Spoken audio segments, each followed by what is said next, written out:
തെരഞ്ഞെടുപ്പിന് മുൻപ് ഡൽഹിയിൽ ആം ആദ്മി പാർട്ടിയും തെരഞ്ഞെടുപ്പ് കമ്മീഷനും നേർക്കുനേർ. BJP കമ്മീഷൻ കൂട്ടുകെട്ടെന്ന് AAP-യുടേത് സമ്മർദ്ദതന്ത്രമെന്ന് തെരഞ്ഞെടുപ്പ് കമ്മീഷൻ.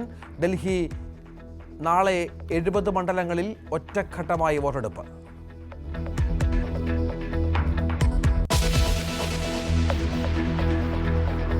രാഹുൽ ഗാന്ധിയുടെ വിമർശനങ്ങളിൽ പ്രധാനമന്ത്രി മറുപടി പറയുമോ? രാഷ്ട്രപതിയുടെ അഭിസംബോധനയ്ക്കുള്ള നന്ദിപ്രമേയ ചർച്ചയിൽ പ്രധാനമന്ത്രിയുടെ മറുപടിയുടൻ.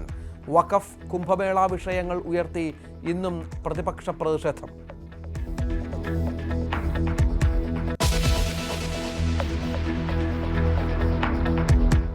കോടിയേരിയും പിണറായിയെയും പരിഹസിച്ച് ശോഭാ സുരേന്ദ്രൻ. സനാതനധർമ്മത്തെ എതിർത്തതുകൊണ്ടാണ് കോടിയേരിക്ക് അർബുദം വന്നതെന്ന് ശോഭ.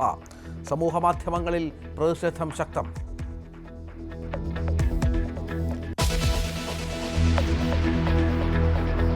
അനധികൃത ഇന്ത്യൻ കുടിയേറ്റക്കാരുമായുള്ള ആദ്യ വിമാനം അമേരിക്കയിൽ നിന്ന് പുറപ്പെട്ടു. സൈനിക വിമാനത്തിൽ ഇന്ത്യയിലേക്ക് തിരിച്ചയച്ചത് 205 പേരെ. ഇന്ത്യക്കാരായ 18,000 കുടിയേറ്റക്കാരുണ്ടെന്ന് അമേരിക്ക. കാനഡയ്ക്കും മെക്സിക്കോയ്ക്കുമുള്ള അധിക നികുതി താൽക്കാലികമായി മരവിപ്പിച്ച് ട്രംപ്.